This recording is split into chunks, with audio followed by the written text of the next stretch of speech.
It is a pleasure to be here again, and yeah, I'm more than delighted to interact with any and all of you.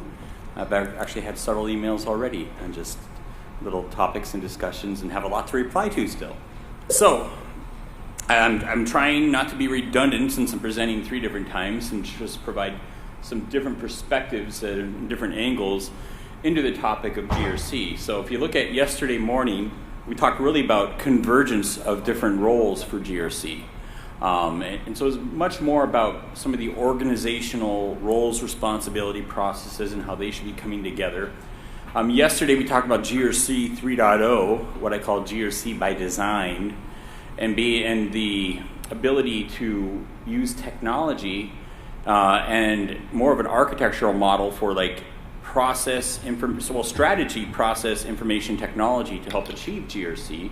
We discussed that, among many other things. And then, today, we're going to look at some of the GRC fundamentals. How do we connect all these roles and pieces together, and what models are out there to do that, with a focus on the OSEG GRC capability model. So, GRC fundamentals is actually a 3-day class that I teach for OSEG, and there's a whole certification behind it. You're getting the extreme digest version of it, the very condensed, because we're not going to be here 3 days, I have 45 minutes. So we'll give you the GRC in a nutshell.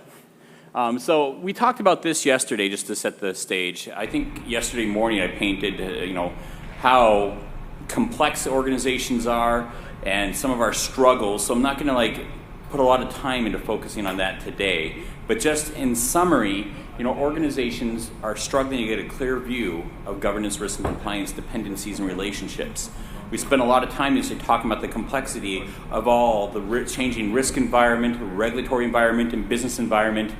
And GRC has been really running behind, trying to catch up, and very reactive, and really where GRC should lead this. GRC should be the leader in areas of business transformation.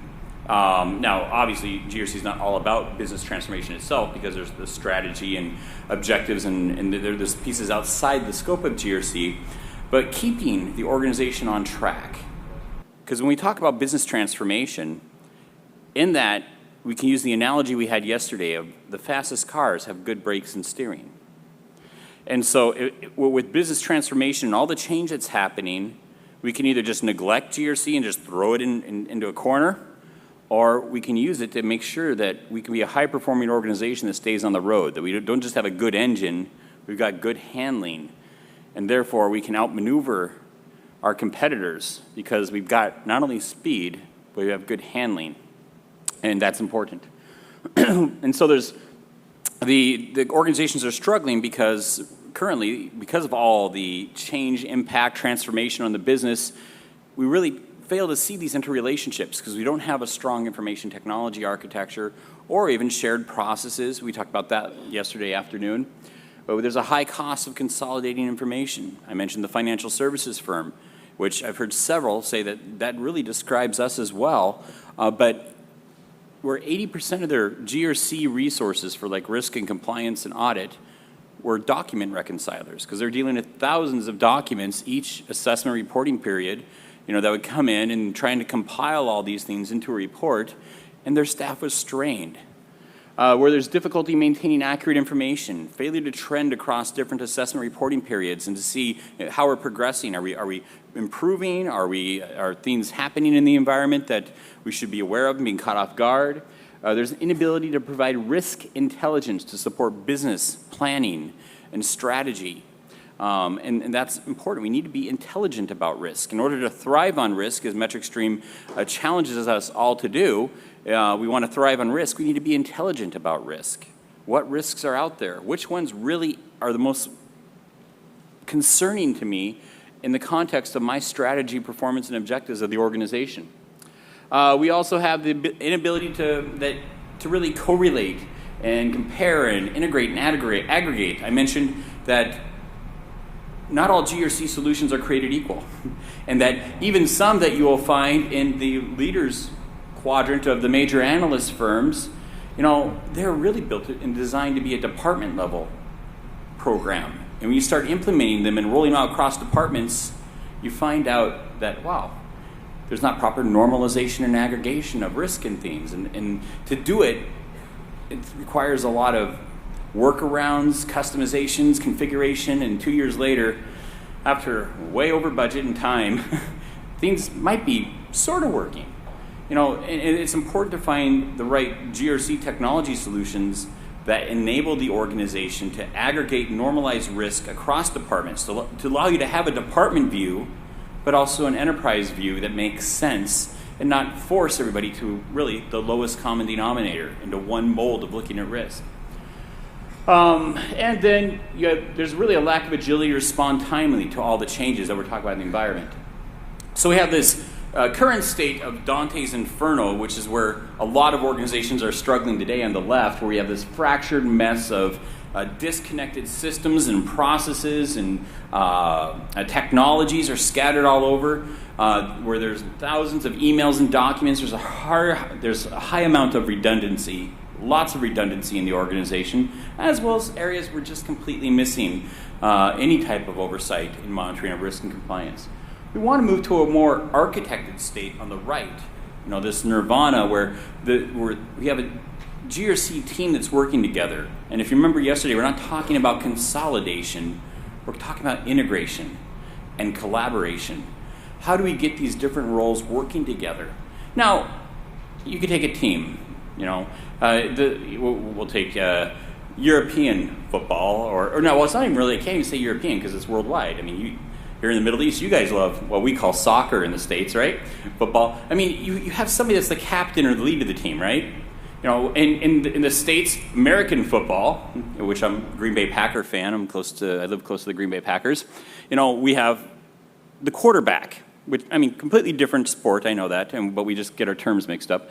But, in American football, you have the quarterback. And in worldwide football, or what we call soccer in the U.S., you have that captain of the team, the head of the team. So I'm not saying that we don't have a leader for GRC, because we need somebody that really has that executive support and drive and vision to get there. But that doesn't mean all these roles have to report to that individual, and they have to consolidate roles. It's much more of a collaboration across these roles to get them working together and sharing a common environment. I used the analogy of client relationship management systems yesterday. When CRM systems came in the 1980s, we didn't collapse the organizational structure where sales and marketing and the call center and research and development and anybody that touches client relationship management systems has to report to one executive. We didn't do that. We didn't need to. But we shared and we collaborated. We had a holistic view of the client, and it benefited all of us. Where in the past, sales had that new address for the corporate headquarters because they just moved, and somebody else has out-of-date information, and somebody else has, somebody that just started there, while somebody else has the information for the person that just left there, and we had all these inconsistent views of the same client. We put in client relationship management so that we can all share information, keep that information up to date, and see all the business's activities with that client. That's exactly what we're talking about for GRC technology.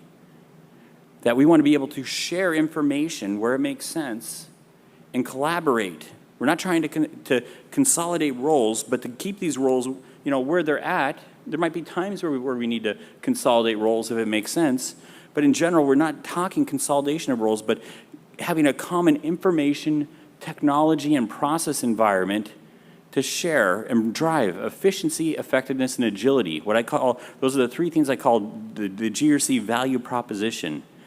How effective are we at managing risk and compliance and governance as well within the organization?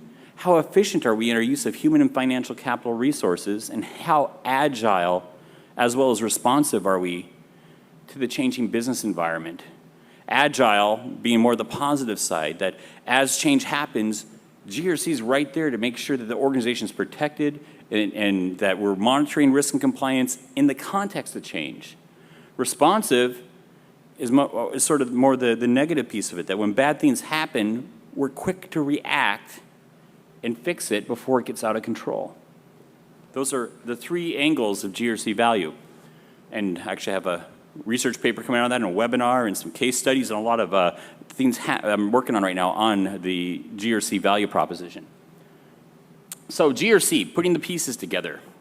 We have different pieces of this. And even on a little graphic like this, it's hard to fit everything. So, there's just some samples here. So we do have audit there, and HR, and IT, and ERM, and then GRC's on the top. And, well, yeah, there's a lot more than just those, because we can put in, product quality and safety. We can put in health and safety, or environmental health and safety, environmental monitoring, corporate social responsibility, legal, finance, HR, business operations, procurement, supply chain.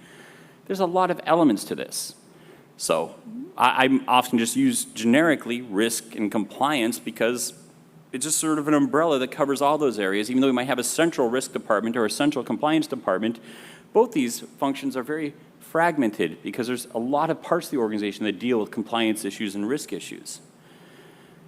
An audit, as we mentioned yesterday, is significantly under pressure for change because, there's more audits happening. We've got supplier audits and operational audits, and, audit's not just about IT audits or internal control over financial reporting audits anymore. So I'm not going to go spend time on this slide specifically, but the important thing here is GRC, by definition, is a capability to reliably achieve objectives, that's the governance piece, while addressing uncertainty, that's the risk management piece, and acting with integrity, that's the compliance. Now, sometimes when I say GRC, others say ERM. Now, ideologically, I say ERM is the R in GRC, but when I have a conversation with people, what they're talking about ERM is really what I'm talking about GRC. So while we might use different acronyms at times, the truth is a lot of times we're talking the same thing, we're just debating which letters we put up there, and that's nonsense. We don't need to do that. Now, GRC, ideologically, I think flows better because ERM is looking at the risks, and if you look at things like ISO 31000 and things, a lot of times we don't have the proper governance context, and a lot of times ERM is missing the compliance context of, if we're going to go through all this risk mitigation and risk treatment plans and things, how do we assure that those controls are in place and that we're operating within boundaries the organization has defined? Risk management needs compliance to follow through. Because without compliance, risk management just fails, because risk management needs that compliance piece to make sure that whatever boundaries we put on risk, that we're complying with those. On the flip side, risk needs governance to put context for what we're going to do risk management about. Because if risk management didn't have governance, it's operating in an island again, a little bubble of its own world. Governance gives all the context for risk management. We talk about risk-based audits. Well, what is that? It's understanding what are the most significant risks to the organization, and that's going to prioritize my audit calendar and agenda. That's giving, governance of audit, because we're going to make sure we're doing audits of the things that matter most to the organization. Governance makes sure that we manage risk to the things that matter most to the organization. So, these are just some of the OSEC definitions for each of these individual pieces. Governance is the act of externally directing, controlling, and evaluating an entity, process, or resource. Risk management is the act of managing processes and resources to address risk while pursuing reward. And compliance is the state of being able to prove fulfillment of a requirement, obligation, commitment, boundary, policy, or value. Now, a couple notes here. The risk management, we talk about uncertainty, so we're trying to manage uncertainty. But in order for there to be risk, there has to be a downside. Sometimes I think risk managers are trying to go too far by redefining risk management as performance management. And I think that's putting the cart before the horse, because we already have performance management. And risk management is a significant and extremely important part of performance management. But it's like risk management professionals are trying to redefine themselves and take over performance management world instead of fitting into it. And the way they're trying to redefine risk management at times is being this, risk is this neutral thing. And yes, and I had several quotes yesterday on how we take risk to pursue reward and benefit for the organization. But in order for there to be a risk, there has to be a downside. I don't go around talking that I have a risk of making $1 million today. No, it doesn't make sense we use those type of words. I have a risk of making $1 million. No, that's not a risk. That's an opportunity. I have the opportunity. In order for there to be a risk, there has to be a downside. Now, we take risks to make money. I mentioned Judge Mervyn Keene from South Africa, that he stated enterprise is the undertaking of risk for reward. We take on risks so we can, achieve greater opportunities, but there's exposure. In order for there to be a risk, there has to be exposure, downside, and harm, or it doesn't make sense. The terminology doesn't make sense. And I find that risk management is sort of trying to redefine itself sometimes. And then the compliance.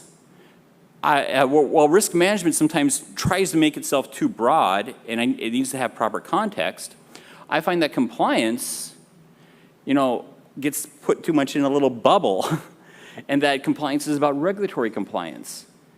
And yes, that's a significant piece of compliance, is regulatory compliance. But to me, compliance is really about fulfillment of requirements, obligations, commitments, boundaries, policies, and values. It's not just satisfying the regulators. It's about being an organization of integrity. Integrity is like one of my favorite words.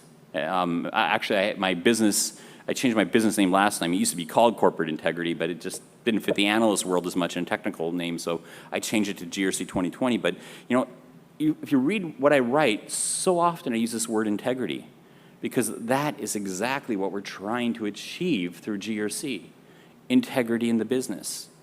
I've done some presentations in the last few months on GRC metrics, and that Uber metric, the metric of all metrics, is that metric of integrity.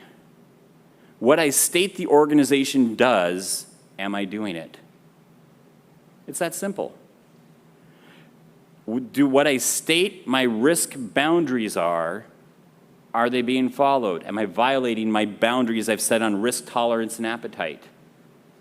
If I've stated what my corporate social responsibility requirements are, what my corporate social responsibility values are for protecting the environment and the social aspects and the philanthropic aspects, are those reality in the organization?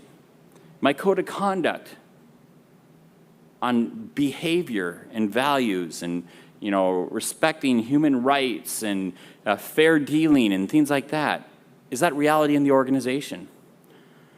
On my laptop, I actually have a document. And this document was from the late 1990s, early 2000. At the time, it was known to be the best document of its kind. In fact, I had a petroleum company in Canada that came to one of my training sessions and said, you're right. In the year 2000, we actually copied that document almost word for word to be our document. What I'm talking about is Enron's Code of Ethics and Practices. Enron had a model Code of Ethics and Practices. They had it all right on paper. But they lacked the integrity. It wasn't reality in the organization. And that's where we're starting to see regulators, like last November, get up and say, we're tired of paper-based compliance programs. We're tired of things that look good on paper, but operationally, they're non-existent. And regulators are wising up to that. What we've committed to in policies, procedures, values, the corporate social responsibility statements, how we take and manage risk, where those risk boundaries are, compliance is there to make sure we stay within those boundaries, that we're an organization of integrity. I have 3 teenage boys. Well, not even, one's 20 now, so I don't have 3 teenage boys. I have 1 adult son and 2 teenage sons, 20, 19, and 17. I challenge them every day to be men of integrity. Literally, just about every day I'll have some email saying, do the right thing, encouraging them, and asking them to be men of integrity. That what they tell people, whether it's mom and dad, their teachers, their friends, their boss, that's who they really are, and they're not something else. In GRC, when we talk about GRC fundamentals, it's all about the integrity of the organization. Are we really who we are? Are we who we say we are? Something to think about. So, some of the different, focuses of GRC goals, one is to be aware. If we look at this, we want to have a finger on the pulse of the business. What is the business about? When risk and compliance operates in its own little silo, like little fantasy world, things are wrong. Risk and compliance needs to act. And when I say risk and compliance, again, I'm talking about an umbrella, because we can talk about health and safety and environmental and a lot of different pieces of this. So I'm using risk and compliance very broadly. So when risk and compliance have operate in little bubbles, we miss the boat. We have to be in the context of the business. We need to be aware of the business objectives and strategy, and making sure that risk and compliance is operating in the context of what the business is about. We want to watch for change in the environments, internally and externally. We want to turn data into information that can be and is analyzed.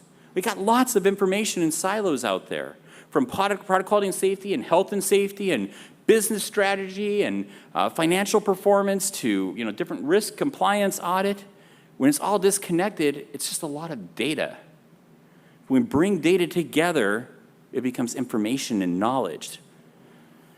We want to share information in every relevant direction and be able to have the technology and process and information architectures that can support that. Not only want to be aware, we want to be aligned. And in this context, we want to support and inform business objectives. Again, every time it's about the business. It's not just about risk being risk or compliance being compliance. They're there for a business purpose. We want to continuously align our objectives and operations of the integrated, not consolidated, integrated governance, risk, and compliance capability to the objectives and operations of the organization. And they want to give strategic consideration to information from the GRC capability and enabling appropriate change. Third goal is responsiveness. And you can't react to something you don't sense. We need to monitor the environment. We need to have early warning systems and key risk indicators and things that are telling us things are trending in the wrong direction. They're not that bad now, but the way things look 3 months from now, it's going to be pretty nasty. We need to be able to have good integrated information and metrics that we can start trending to determine when alarms should be going off, early warning indicators, so that we can contain the damage and be more responsive. And not just when there's bad things happening, but even when there's control failures. Maybe something hasn't happened yet, but it could happen. And we need to remedy it and fix the gap. We want to gain greater awareness and understanding of information that drives our decisions and actions. We want to improve transparency of the business, but also quickly cut through the morass of data that's out there, because there's a lot of information that we don't need. We need to make sure we get the right information at the right time when we need it. And then we want to be more agile. Now, this is sort of the flip of responsiveness. I was talking about this a few minutes ago. We want to be more than fast. We want to be nimble. We want to beat our competition. We want to use GRC to a competitive advantage. In fact, I was working on this case study a few years back of this major financial organization. And it was on how they manage corporate compliance. And they were doing a really good job at managing compliance, and they were like the ideal case study. We went to get this case study approved, and the executive said, "Hey, well, no, this is a competitive advantage. We don't want to release exactly how we manage our compliance programs, because we actually see our compliance program is what makes us nimble in the environment and quicker to react than our competitors in this environment. And so therefore, we're not going to publish this case study. We want to keep it confidential, because we're doing something here that is really staying on top of regulations, our processes and approach, that makes us more agile and nimble than everybody else that sees us as bothersome." But trust me, they were still bothered by all the regulations. They just had very detailed processes to manage it and keep ahead, and therefore we're more nimble than their competitors.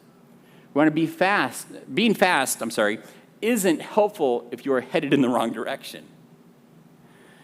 If I'm running a race and I start heading the wrong direction, I'm never going to hit the finish line. It doesn't matter how fast I sprint.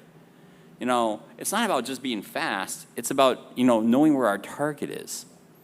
We need to be agile so that we can allow the organization to use risk to its advantage, to thrive on risk.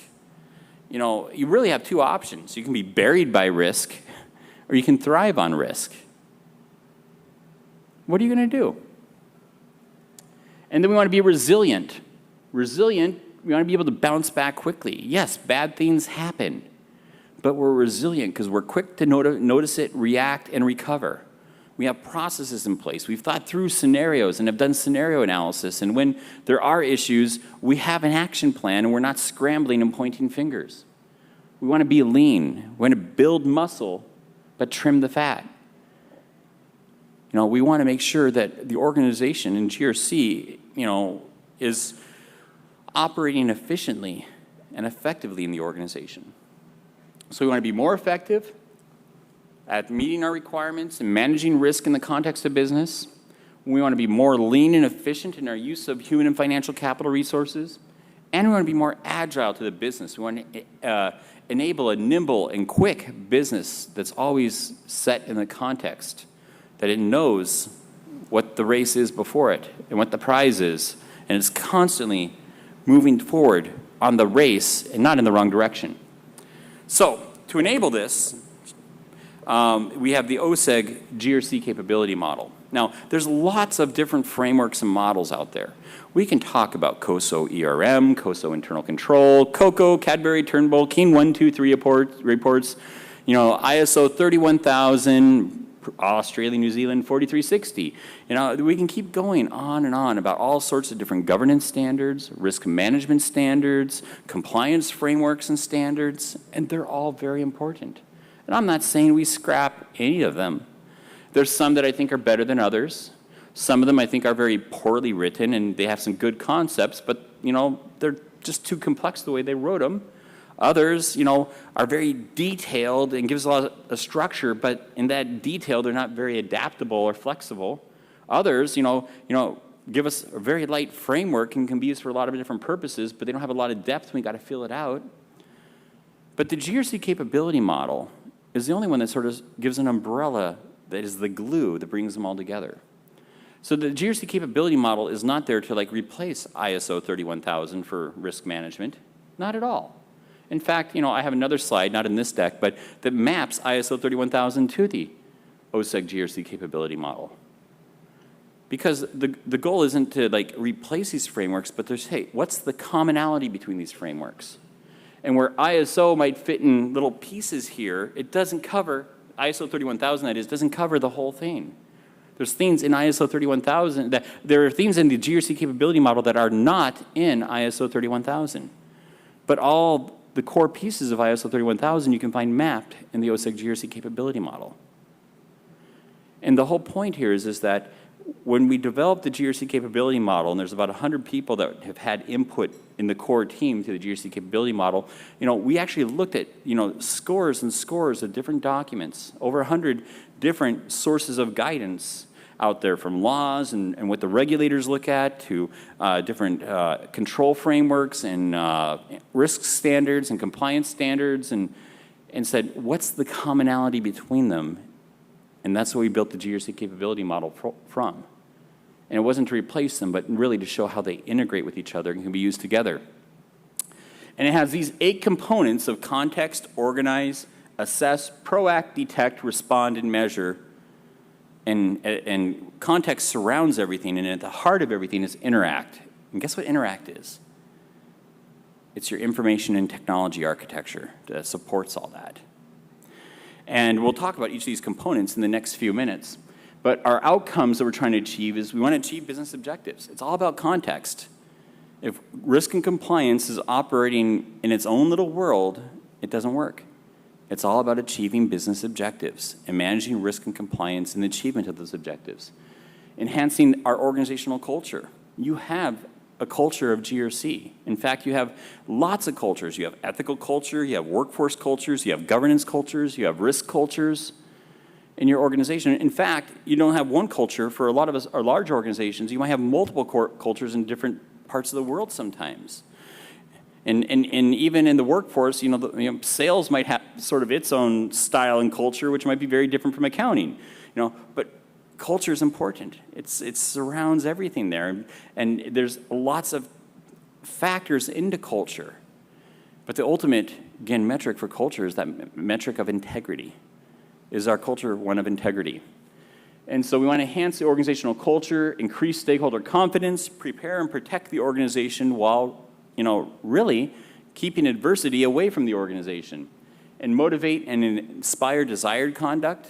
And again, that's not regulatory things like thou shalt do this and not that. You want to make sure that people also understand how to take risk. We want to motivate and inspire correct risk-taking and therefore mitigate, bad risk-taking or avoid it. And we want to improve responsiveness and efficiency and optimize both the economic as well as social value of the organization. The role of corporate social responsibility is growing significantly. So it all starts with context. And context surrounds everything. So this is the fundamentals of GRC. The OSEC GRC capability model. We'll go quickly through these 8 components in the few minutes that we have left. And so we look at the OSEC GRC capability model, and it all starts with context. And there's really 4 elements to context that we need to consider. The external context, that's the risk and regulatory environments outside the business that are bearing down on the business. There's lots of parts of the external context we cannot control, like the environment. If there's tsunamis or earthquakes or hurricanes and things like that, we need to be aware of it because they can impact our supply chain operations and there's a lot of impact on the organization, but we can't necessarily control it. There's other elements of external context that, we have some level of control because we might be able to maneuver around it or avoid the risk and things. But, whether it's economic risks, geopolitical risks, environmental risks, regulations, laws, enforcement actions, we need to monitor that external context. We also need to be aware of our internal context. How is our business structured? What is happening as far as like mergers and acquisitions? What's our processes and technology? How does the organization work and operate? That internal context is really a lot of what we call enterprise architecture. And how is that changing? Because as we look at this whole context, the context is changing. That external context is constantly changing. The internal context is constantly changing.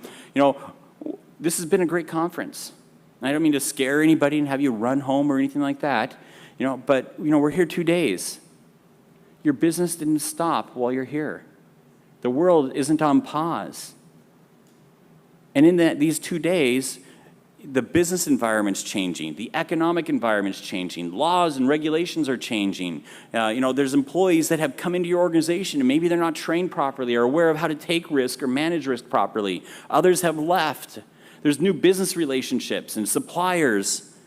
There's lots of change every day.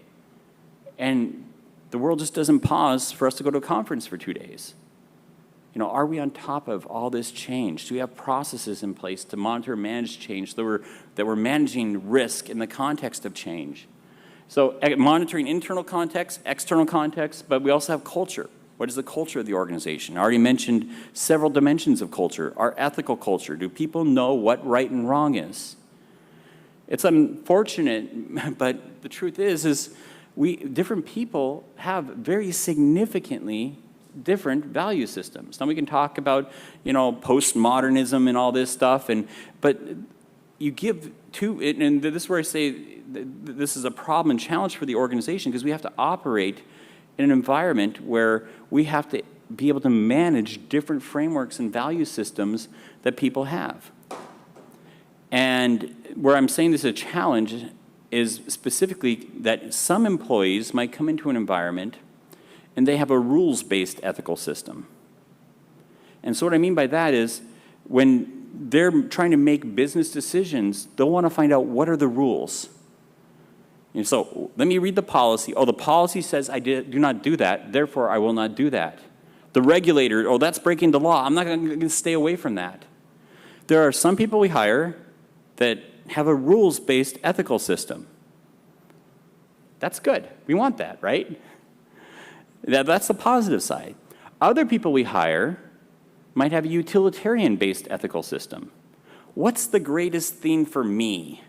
Or what is the greatest return for the company? Maybe it's not all about them, but they're thinking about how can I get the greatest value for the company? Oh, wow. I can get that deal for the company if I pay that bribe or do that. do we want that? Now, utilitarian-based ethical systems can be quite challenging. So we have these two different types of ethical systems impacting our organizations, rules-based ethical systems and utilitarian-based ethical systems. Different people map into those and some sort of maybe bridge between them. They're sort of neutral. But my whole point here is there are different ways people process information and make business decisions. And we can put the rules and policies and controls in place. And my ideal world, I'd love everybody to be a rules-based system and everything just works the way it should and nobody's going to violate things, but people step out of bounds. And we need to be able to manage that. And so we have cultures in there that we want to show what right and wrong is, and that when people do step out of bounds, we're going to take action on them and enforce our culture. Otherwise, you have a culture that is negative to the organization that tolerates wrong behavior and violations of policy and principle. And then what are your objectives of the organization? Where are you headed? That's another part of context. What's the strategy, performance, and objectives of the organization? So context surrounds everything. It involves understanding our external risk and regulatory environments, our internal business environment, the culture of the organization, and really what the culture should be and what the culture is, and the objectives of the organization. And one more point on culture. Corporate culture can be completely ruined overnight. You know, something bad happens and your culture just plummets in the organization. People are leaving, you know, they're scared, their jobs are on the line, huge economic issues. I mean, culture can be completely ruined for an organization in a matter of a day. On the other side, it could take years to repair culture. You can't, if something's happened and you have a bad culture, you can't change it in one day. It takes years. Culture is something to cherish and protect at all costs. We want to make sure we have the right culture because it can be trashed and destroyed overnight, and it could take years to repair because we can't repair it overnight. Something to think of. So, the second element is organize. So the context surrounds everything, and then we have organize. And organize is how is GRC structured? What are the roles and responsibilities? Some of you might have gotten my newsletter last night on GRC engagement. And one of my big points is that GRC isn't just about the back office anymore. It's not just about risk managers and auditors and compliance professionals. It's about communicating and working with all levels of the business. The front lines of the business, the teller at the bank, manager managing the supply line or something. You know, there's risk and compliance responsibilities at all levels of the organization. And we need to communicate that. So in one sense, when we look at organize, everybody's got a part in GRC. Everybody. But then there's others that have management responsibilities and executive and oversight responsibilities, assurance responsibilities like audit. What are the roles and responsibilities and what's the commitment of the organization? How does this go up to the top? Because the ultimate people that are responsible for GRC is the board of directors. In fact, you know, Corporate Secretary magazine, for corporate secretaries, usually the general counsel or somebody there that you know, does all the board papers and filing and manages the board calendaring and reporting schedule. Corporate Secretary magazine calls itself the Governance, Risk, and Compliance Monthly. They added that tagline a few years ago. Because the ideal organization, that's what the board is about. Managing governance, risk, and compliance. There's fiduciary obligations upon the board of directors to oversee risk and to oversee compliance. And certainly the board is all about governance as well. And we need to take it from the commitment at the top on down to roles and responsibilities throughout the organization. And then not just what are they in documentation, but what's the accountability? Do we put our money where our mouth is again? Do our performance reviews and things, you know, just don't reward, you know, outstanding, you know, numbers, because those numbers that we might have achieved might have been achieved in unethical ways. Are we providing everything in perspective? And how do we manage accountability and tasks and workflow and follow through on GRC? And then we move into assess. And this is the heart of where you'd find something like ISO 31000. This is all about identification, analysis, and planning, or what ISO 31000 would say, treatment of risk. So what's my risk taxonomy? I don't have it with me, but I've been doing some training here for the last couple days. So it's back at my hotel room. But I have Deloitte's risk intelligence map. And it's like this 3-foot by 4-foot mural with like 6-point font and hierarchies of risks all cataloged. Do we have some type of taxonomy and register of what our organization's risks are? What are strategic risks by different categories? What are our financial risks? What are our operational risks? What are our regulatory reporting risks? Have we gone through that process of documenting what our risks are and cataloging them? Then have we mapped all of who are the subject matter experts of those risks? So really, who can understand that? But those subject matter experts aren't the owners of risk. Who owns those risks? Subject matter expert might be somebody in legal, or somebody in risk, or somebody in corporate compliance, or maybe in finance. But the person that owns that risk is that business manager out there, because it's a risk on their business. So how we cataloged and identified our risks, how we mapped our subject matter experts into that, so we know who are the experts on different categories of risk, who are the owners of that risk, or risks throughout the map. How we identified what our risks are. Some of our risks are obligations. So while we have a risk register, we have a matching and cross-reference obligation register. This is where we take our regulations and commitments upon the organization, and we have to do this, and this, and we map all that out. How we identified our risks. And then do we analyze it? How do we analyze it? And what is our process for determining likelihood and impact and frequency and risk velocity? And risk velocity would be look at speed of onset or time to recovery. And there's all these different elements and attributes of risk and how we identified those for the significant risk. Now we could take something like Deloitte's risk intelligence map, and there's like several hundred risks on there. And I've seen organizations come up with risk registers that are a couple thousand risks. It has to be manageable too. And so you have to have some way to prioritize this and say what really matters to the organization. And then how do we analyze, treat, and report on that? And then that planning is that treatment piece of it and follow through. I just spent 2 days all on, effective risk management strategy. So it's like that was in an extreme nutshell. Do a slide in 5 minutes, so I just did in 2 days. There's a lot of depth there. So I'm thinking back, it's like I missed so much I want to communicate, but we're just doing this high-level view of everything. The PROACT is probably the area I spend most of my time in on the OSEC model, because I do a lot with policy and procedure management and business ethics and things like that, code of conduct, but this is our proactive controls. We also call them preventive controls. This is where we write policies and communicate policies, because policies tell you what right and wrong behavior is. Every policy in our environment is a risk document, and it should be mapped back to our risk register again. Because think about it, we would not have a policy or a procedure or a standard or a guideline if there wasn't a risk. The reason why we create these documents is that there's some exposure to the organization, either an individual or a business transaction or a business process or a business relationship might behave inconsistently, and we don't want that. So we write a policy or write a procedure, a standard or guideline.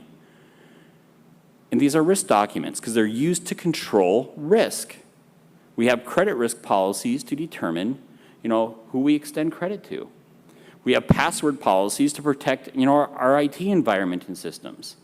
We have health and safety policies to protect the health and safety of individuals, or environmental policies to protect the environment. We have, HR policies, harassment, discrimination, wage and hour. So that we have consistency in the business. Some are there for a regulatory requirement. Many are not.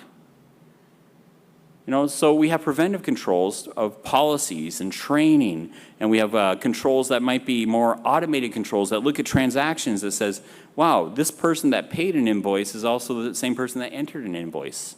We don't have that. We have a control in our financial environment because, that could be an opening for fraud. Not that it's not that everybody that enters an invoice and pays an invoice, if they're the same person that they're committing fraud. Most of the time, no. They're just getting their job done. But it is exposure and vulnerability to fraud. We don't want that. Or even more direct, where it would be an indication of fraud, is somebody's employee's bank account information matches a vendor's bank account information. Well, isn't that suspicious? So, we have automated controls in our environment to look at transactions and say, hey, something's wrong here. It might be gift entertainment. And we're concerned about anti-bribery and corruption laws, whether it's the US FCPA or UK Bribery Act or Brazil's, or, there's a lot of them out there now. And we have the OECD guidelines on anti-bribery and corruption. And as a result, we established gift entertainment policies, that tell us who we can give gifts to, how much gifts can be. And then we have preventive controls in the system that go out there and they look and say, well, this gift looks right by itself, this transaction coming through the system, but if we look, we've had 100 of these gifts in the last 90 days to the same person. So in aggregate, somebody's significantly violating our policy by doing a lot of things that fly under the radar, making a lot of gifts to one person instead of one transaction that would have had alarms going off. Monitoring and looking at that and blocking it is a preventive control, as well as policies and training. And there's other preventive controls like risk financing and things like that, good stakeholder relations. Right. And then you have detective controls. Now, some detective controls are very similar to the preventive controls. So like that gift entertainment scenario I said, if it prevents it and blocks a transaction, it's a preventive control or proactive control. If it just alerts you, then it's a detective control. And it says alarm going off, but it still allows a transaction. While the proactive control, it says alarm goes off and it blocks a transaction. But we have detective controls because sometimes the business just needs to monitor it and respond. And so we have detective controls, but we also have notification like hotlines and issue reporting and complaint systems. We have surveys and assessments happening in the environment to determine where there are issues and exposures. We're monitoring the environment and looking for where things are misaligned or out of place. And then we have responsive controls, or sometimes we call these reactive controls. And these are where we respond to negative events in our organization, and that we have investigations and lessons learned processes. We have crisis planning. We know how to interact with third parties like regulators and law enforcement when it comes down to it. And then we have measure. Measure is the ability to monitor the changing context. So we started with context surrounding everything. On the measure, we come back to context monitoring because our context changes. It changes minute by minute, second by second. And we need to be able to manage GRC in the context of change. And this includes the performance of GRC as well. Is GRC doing what it's supposed to do? And how does that align to the business? And what are our metrics and reporting? And how do we bring all this together? And in this case, we'll get in the next section, like the Interact section on dashboards and use of information technology to provide that, but also what's the role of audit in providing assurance around elements of GRC? And then we have Interact. And what Interact is Interact is the information and technology architecture that supports GRC. Do you have a GRC architecture of strategy, process, information, and technology? And particularly this one here, Interact, is focused on the information and technology architecture. And so at the end of the day, when we look at information technology architecture for GRC, we want to make sure that we can have informed decisions, that we can get the right information to the right people at the right time. That's the critical component of a strong information and technology architecture for GRC. It means that we have standardized language and definitions and data formats and specifications and workflows and processing. But it doesn't mean that everybody's got to do it the exact same way. There's the right level of standardization while allowing some flexibility because different departments have different views and needs into risk. The way we manage health and safety risks is fundamentally different the way we might manage commodity risk or interest or foreign exchange risk. There's some maybe very similar elements on pieces of it, but a lot of the processes and the way we go about collecting information, I mean, for one thing, a lot of health and safety risks, we need a lot of documentation of evidence and bodily injuries and things like that. And so a lot of the health and safety systems, you'll see like accident reporting, and they'll have, places in there to like report like injuries to individuals and where those injuries were occurred, and it might tie into insurance and claim systems and things as well. Well, commodity risk doesn't have those same level of details to manage those, like health and safety risk does. But they all need to be able to fit into the same framework. And so there's the right level of standardization, but also allowing the right level of autonomy where it makes sense as well. And I've got some other slides on benefits too. We need to make sure we understand the integrated relationship of all this information so we can bring knowledge to the organization. The problem is organizations struggle with different issue and case investigation management systems are scattered in Excel spreadsheets and documents and access databases and homegrown systems and some commercial applications. We have policy systems that are scattered on SharePoint and file shares and intranet sites and maybe a few commercial policy platforms out there. And we have risk systems that are scattered and control and audit systems, and it's all disconnected. And when they're disconnected, they really don't provide a lot of value to the organization. But when we can integrate that information and see these relationships, then when I go to manage that policy, so maybe I have a policy out there, and I'm the policy author and owner, and I read that policy, still looks like a good policy to me. I'll keep that policy the way it is. Now, if I would have had insight into those investigation systems, I could have said, well, this policy was violated this many times in last year with a specific concentration over in this part of the world. And if I dig deeper into these investigation records, it's, well, people weren't aware of it. They weren't trained on it properly. And somebody pointed out that it's ambiguous because all the calls coming in here and getting recorded over in this other part of the organization asking questions, really my policy is not clear in this paragraph, and I can add just this one sentence and answer all these people's questions. But when all these systems are disconnected and we can't get that information and see how many times we've had issues on things, why we've had those issues, and the results of that, and what's our risk exposure, and what's been the latest assessment on risk in this category, and how does that impact the policies, when everything's all disconnected, we don't have knowledge. And things are inefficient, ineffective, and certainly not agile. And so we have different approaches. And as I mentioned yesterday, because this is a slide from yesterday, I advocate the federated approach.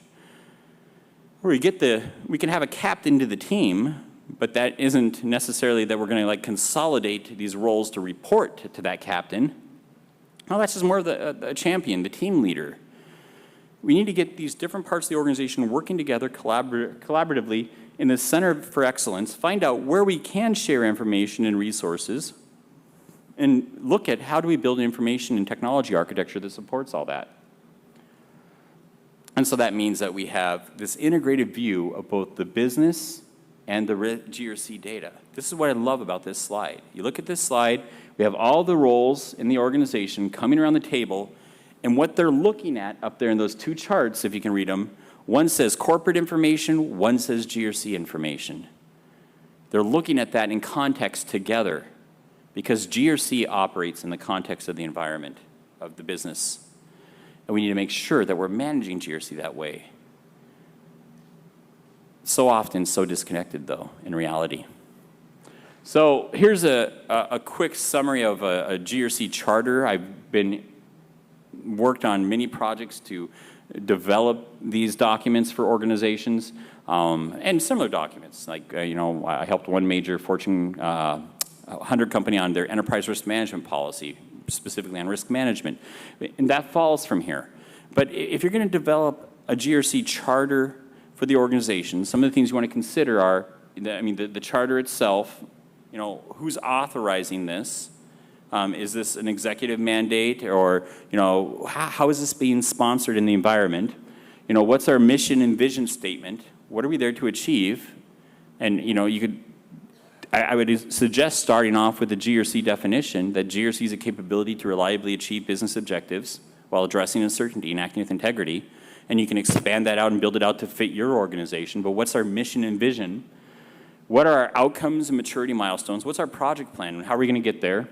You know, what's our strategy, our organizational chart, human capital and financial plan, technology and information architecture plan, audit, and how are we going to roll it all out? We want to focus on the values of how do we be more effective, efficient, and agile. I have a shortened time today, so I'm just sort of going through my slides because they condensed the presentation, so I'm sorry for rushing through this. You know, and here's some steps for making the case for change. Now, all these slides are going to be available to you, so I'm not going to read this whole slide to you. So you can look at this, but you know, we really need to first off build that business case as much as possible. You know, what's sort of the vision out there, and really where are we at now from a very beginning point of that, and step one, starting to document that. Step two is, you know, we revisit and redefine our values and objectives. You know, what does the organization really value? What are the objectives? You know, then we understand where are we at now and where do we want to be? What is this picture, or the current picture now, and 4 years from now, 5 years from now, what do we want it to look like? And then we figure out our costs and benefits of different ways to get there. You know, make the financial and business case to tell the story. Again, I've got a webinar next week. I'm talking about GRC value and building a business case for GRC. And then we decide and commit. And here, quickly, because I'm already over time, is one way an organization did it. This is a large aerospace and defense contractor. The chief audit executive, who's actually on the OSEG Leadership Council, decided that, hey, you know, our approach to GRC is very fragmented, and I need to build a business case for this. And so we collaborated with this chief audit executive, we being OSEG. I'm very involved. I'm an OSEG fellow. And we worked with this, and what we did with the chief audit executive is we actually helped her build a survey. And this is an internal survey that went to the different various departments that had risk and compliance responsibilities so that we can understand what the current state was. And this was followed by a 2.5-day workshop that everybody came together and really collaborated on the findings from the survey. And then they built on follow-on projects. You know, this company, as I mentioned, is a technology innovation leader. It's in the aerospace and defense area. You know, it has markets throughout the world. You know, significant sales of $24 billion in 2012, 68,000 employees worldwide. You know, matrix organization. And internal audit department was 50 employees, but they had a lot of other audit departments doing other parts of audit. So, I mean, that's part of, you know, federated audit again, because the assurance role is getting scattered in some organizations. So the situation, they had a lot of history of misconceptions. Let me see here. I'm just trying to point things out. You know, they did the survey workshop. I think the more important points to point out in this one in limited time is, you know, they distributed the survey to all the different organizational roles that had some aspect of governance, risk, and compliance. They found 11 different groups, like security and health and safety and risk management and compliance and legal. They found 11 core groups. There was a lot more groups beyond that, but there were 11 core groups that were predominantly, their responsibilities were GRC related. They had to report to 6 major regulators outside government. They had internal cross-reporting to 21 different groups. They basically found 120 risk categories. Now, each category had multiple risks there, but in their risk framework from the survey, they found 120 different risk categories that they started with. And they found numerous tools and documents and spreadsheets out there, you know, that were just in various states of disarray. So that was the whole survey. They brought this all back to a workshop, but before the workshop, the chief audit executive took the results of the survey and went over to her buddies, the CFO and the general counsel, and said, look at this. And so the 3 executives, so here we have audit, finance, and legal coming together to lead this workshop. And the chief audit executive got the finance and legal on her side by the results of the survey, and said there's better ways to do things. And then they had this workshop. It started with a half-day, you know, sort of GRC fundamentals class, what you're going through in 45 minutes. And so they had a half-day education component on that, and that followed through on 2 days of interaction and workshops where they built out the objectives and the risk map. That's the identification of coverages, finalizing the risk map, the gaps in strategy that they're doing. So the benefits, their focus areas is on risk management, compliance monitoring, aligning governance and strategy to GRC. They have needs in privacy and data protection, particularly around intellectual property on the data protection side. Analysis, risk assessment, what are our most significant risk areas and how do we monitor those in the context of business? How do we manage our resource utilization, manage costs and reporting? They established a GRC council. They didn't consolidate roles. They integrated them. How do we collaborate? And so they started a GRC council of all these different roles that talked on a regular basis, a monthly basis, to work on GRC together and report on GRC. They had a mission and strategy team of, how do we align with the business and where are we going? They had a risk taxonomy team. How do we develop our risk register and maintain it? So they have a cross-functional collaboration on just keeping their risk register current and up to date, because different groups map into that risk register in different ways. GRC vocabulary terms that make sure that when we have communications like policies and assessments and things, we're using documentation and GRC correctly in terms. Unified risk matrix that everything can map into, which the risk taxonomy team helps develop. So far, their progress, they replaced their final compliance tool with the GRC integrated architecture. They've had a lot of focus recently on Sarbanes-Oxley and anti-corruption. They replaced their information systems registry with the GRC solution again to create a repository and process for system security plans and security authorization. So basically what they're saying there is they've done the IT GRC component of this. They established the common platform and architecture that everybody can work within. They're deploying it globally. Out of scope for them right now, again, because they have an action plan. This is what they are working on now. What's in the future, but they haven't been able to address, is additional finance and IT GRC activities that is going to come in the next stage of their execution. That's how one organization's approached it. But I know that I'm over time, so how are we for questions and answers? Thank you. Thank you so much, Michael. I think before we move to the next panel, we do have time for just maybe a couple of questions. So if there are any questions, Prashant, can you pass on the mic? Yeah, right there. Yeah. Morning, Michael. Thanks very much for the GRC fundamentals. It was enlightening, a lot of relationship with what we are doing currently. There is a big question in our organization on what is integrated management system. If you go to the ISO, they give a definition that you put a couple of ISO standards and you can call it as integrated management system. If we look at GRC, that is, I think, a perfect integrated management system. What do you think? Definitely. GRC could be understood as an integrated management system.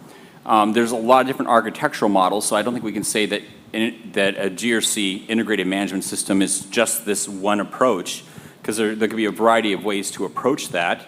It might involve, large data, GRC data warehouses and things that gather information and report and analyze it.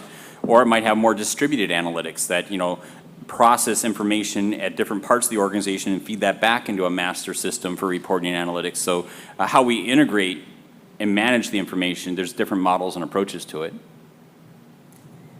But correct. There was one over here too I saw. Yeah. Hi, Mike. Thank you for this interesting session.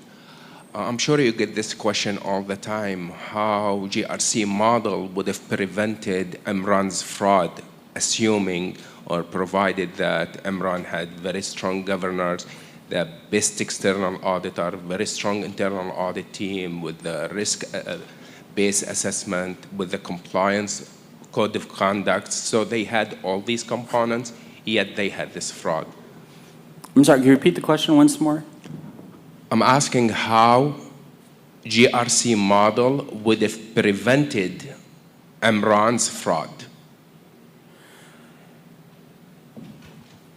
When you look at the GRC model, and actually in the course itself, it talks about the design of GRC, but also the operations of GRC. In the case of Enron, you know, they had good design, they had good policies and process and documentation, they weren't following through on it. And so, I mean, if you look at the model itself, if we went back a couple slides, actually it'd be several, but you know, it has a place in there for assurance and monitoring and improvement. Anybody can take a framework and say, this is our framework, but it could be completely lack integration operations in the environment. And so just by taking the OSEG model or any model, you know, COSO or COCO or you name it, it doesn't mean that you're going to prevent fraud. But it's really how operational it is in the environment. Now, nothing will completely prevent fraud because it's just human nature and the world we live in, and there's corruption all around us. And in that case, you know, we're always going to have instances of fraud, or hopefully we're going to be able to reduce that and be able to manage it and as well as contain the loss and damage. But you know, an organization just doesn't take a model like OSEG's and it magically, you know, will make sure we don't have an Enron situation, because there's a huge operational implementation and aspect to that to monitor that, as well as the term we hear time and time again, you know, tone at the top and culture. You know, we can have the right policy, but is the policy being enforced? When there's infractions of the policy, are people being disciplined or fired? You know, there's a lot of follow through that has to happen on that. The ideal GRC world is about follow through, but there could easily be organizations that take this model or any model and it just looks good on paper, but it's not the reality of the environment. That's why I keep coming back to the word integrity.